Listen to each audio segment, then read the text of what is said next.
સમાજના યુવાધનને પણ કહેવા માંગુ છું, તમારી યુવા શક્તિ, તમારું જોમ જુસ્સો, તમારું સાહસ તમારા કેરિયર બનાવવા માટે વાપરો. તમે ઉઠી બેઠા બાઈકો લઈને પ્રવાસમાં નીકળવાનું, પાર્ટીઓ કરવાની, જલસા કરવાની, નાચવાની, કૂદવાની ચામધામની યાત્રા બંધ કરી દેજો. આ વડીલોને પણ હું આગ્રહ કરું છું, આવા રખડતા છોકરાઓને ઊભા કરી દો, એમને ભણાવો, ગણાવો, એમનું કેરિયર બનાવવામાં આપણે લગાડવું પડશે. જે લોકો આપણા આદિવાસી સર્ટી પરથી નોકરી પર લાગેલા છે, એ નોકરી કરનારા મારા સાથી મિત્રોને પણ હું બે હાથ જોડીને વિનંતી કરું છું.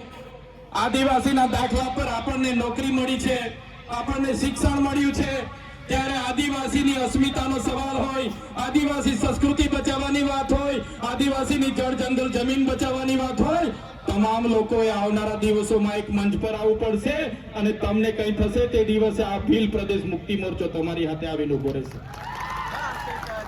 હું ધારાસભ્ય બન્યો છું, સમાજના આદિવાસી દાખલા પરથી હું ધારાસભ્ય બન્યો છું. મારી ડેડિયાપાડાની બેઠક આદિવાસી રિઝર્વ બેઠક છે અને સમાજની દેનથી, સમાજના આશીર્વાદથી હું ધારાસભ્ય બન્યો છું. એટલે સમાજ માટે બોલું છું. તે દિવસે મારી પાર્ટી મારા આદિવાસી સમાજ માટે બોલતા રોકશે, તે દિવસે પાર્ટીના ઝંડા અને પાટિયા સૌથી પહેલા ચૈતર વસાવા ઉતારી દેશે. એટલા માટે બીજી પાર્ટીઓમાં રહેલા નેતાઓને પણ કેમ છું, ટિકિટ ટિકિટ ટિકિટ ટિકિટ કરીને કેટલી સુધી ગુલામી કરશો? ટિકિટ તમે આપશે પાર્ટી, તમે ફોર્મ ભરશો, પણ જે દિવસે આદિવાસીનો જાતિનો દાખલો નહીં હોય તે દિવસે તમારું ફોર્મ પણ પાસ થવાનું નથી. એટલા માટે ઘણા લોકોને મારી વાત કડવી લાગશે. બેન્ડ વાળા મિત્રોને પણ કેમ છું, આદિવાસી વિસ્તારોમાં 250 બેન્ડ છે.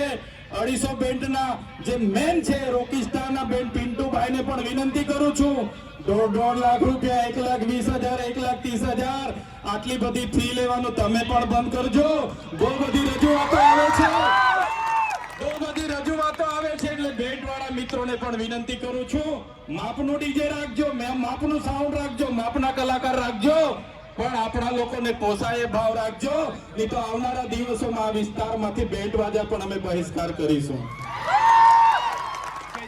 મારા યુવાન મિત્રો, 11 વાગ્યાથી નાચવા પડો છો, 5 વાગ્યા સુધી નાચો છો, કૂદો છો. કુદરતની દેન છે આદિવાસીઓ પર. આખી રાત નાચશે પછી પણ થાકશે નહીં. પણ નાચવાની સાથે સાથે તમારું લક્ષ્ય શું છે, તમારો ધ્યેય શું છે, એ તમારે નક્કી કરવું પડશે. અને અહીંયા વડીલો, માતા બહેનોને પણ વિનંતી કરું છું, તમારો છોકરો આઈફોન લઈ માગે, KTM લઈ માગે, R1 લઈ માગે, જે પણ લઈ માગે, એને તમે પહેલા ભણાવો, ગણાવો, એને એની કારકિર્દી બનાવો, પછી એને તમે તમારી બાઇક લઈ આપવાની, 4 વ્હીલ લઈ આપવાનું હોય તે કરજો.